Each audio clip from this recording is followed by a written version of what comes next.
30-32 বছর হলে আমি চুরি করি, জীবনে প্রথম আজকে ধরা পড়লাম। একটানা 32 বছর ধরে চুরি করেছি, ক্যারিয়ারে এই প্রথম ধরা পড়লাম। পুলিশের খাঁচায় বন্দী হয়ে বুক ফুলিয়ে এমন স্বীকারোক্তি যিনি দিচ্ছেন, তিনি কোনো সাধারণ চোর নন, তিনি হলেন চুরির জগতের এক স্বঘোষিত কিংবদন্তি। ভ্যান চুরি করেছিলেন, তার লেগে আমাকে ধরেছে। নাটোরের সিংড়া উপজেলার চামারি সোনাপুর এলাকার হেলাল চোর দীর্ঘ 3 যুগের এই চুরির ক্যারিয়ারে মোবাইল ফোন, ভ্যান থেকে শুরু করে এমন কিছু নেই যা তিনি সাবার করেননি। আর মোবাইল চুরি করি, সাইকেল চুরি করি, অটো ভ্যান আর এই সাইকেল টেকেল নিই। কিন্তু আশ্চর্যের বিষয় হলো, গত 32 বছরে খোদ আইন শৃঙ্খলা বাহিনীও তার গায়ে হাত দেওয়ার সুযোগ পায়নি খুব একটা। জীবনে প্রথম আজকে ধরা পড়লাম। তবে এবার বিধিবাম, শেষ রক্ষা হলো না তার। নাটোর জেলা পুলিশের পাতা নিখুঁত জালে অবশেষে আটকা পড়েছেন এই দুর্ধর্ষ চোর। আমি ডাইরেক্ট ধরা পড়িনি, আমাকে বাইক থেকে নিয়ে যায় মারিছে। আমি আর করবো না, এবার জেলার থেকে বাড়াচ্ছি ভাই, সত্যি কথা। এই জায়গাটা সাথে আমি ধরা গেছে, আমাকে নিয়ে গেছে দাওয়াত দিতে যায়।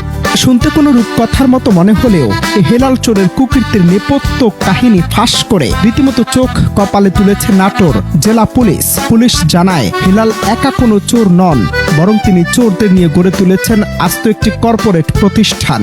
তো এই পুরোটাই একটা সংঘবদ্ধ চোর চক্র।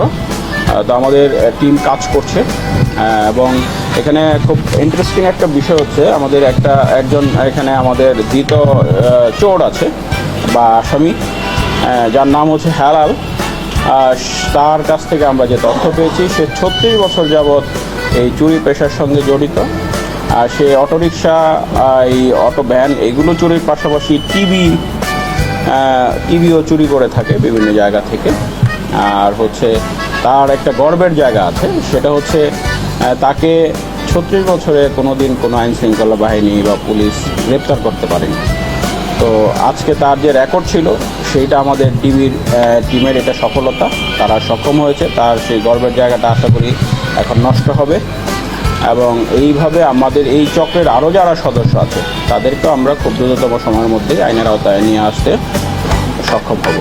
চুরির পর একটু সময় নষ্ট না করে চোখের পলকে মালামাল এক হাত থেকে অন্য হাতে চলে যেত। এরপর সে রিক্সা, ভ্যান কিংবা মোবাইলের রূপ এবং যন্ত্রাংশ এমন ভাবে বদলে ফেলা হতো। তবে এই হেলাল চোর হয়তো বুঝতেই পারেননি পুলিশের জাল কতটা নিখুঁত।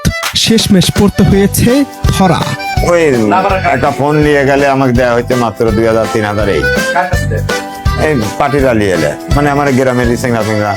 জিজ্ঞাসাবাদে হেলালের চোখে মুখে কোনো অনুশোচনা বা ভয় দেখা যায়নি, বরং ছিল দীর্ঘ 32 বছর ধরে ধরা না পড়ার এক অদ্ভুত অহংকার। ভ্যান বা রিক্সা চালিয়ে যারা জীবিকা নির্বাহ করেন, তাদের পেটে লাথি মেরে কিভাবে চক্র বছরের পর বছর বহাল তবিয়তে রাজত্ব করেছে তা ভাবলে শিউরে উঠতে হয়। তবে হেলালের এই অতি আত্মবিশ্বাসী শেষ পর্যন্ত তার কাল হলো। অপরাধী যতই চতুর হোক না কেন, প্রকৃতির নিয়মে তাকে একদিন আইনের মুখোমুখি হতেই হয়। হেলালের এই অপরাজিত ক্যারিয়ারের অবসান যেন সে চিরন্তন সত্য কি আবার প্রমাণ করলো। আমি নেশা করি, হ্যাঁ, মাদক খাই। নাটোর জেলা পুলিশের এই সফল অভিযানকে সাধুবাদ জানাচ্ছে সর্বস্তরের মানুষ। হেলালের গ্রেফতারের মধ্য দিয়ে শুধু একজন চোর ধরা পড়েনি, বরং ভেঙে দেওয়া হয়েছে এক বিশাল চোর সিন্ডিকেটের মেরুদণ্ড। তবে প্রশ্ন থেকেই যায়, আমাদের আশপাশে এমন আরো কত হেলাল ছদ্মবেশে লুকিয়ে আছে?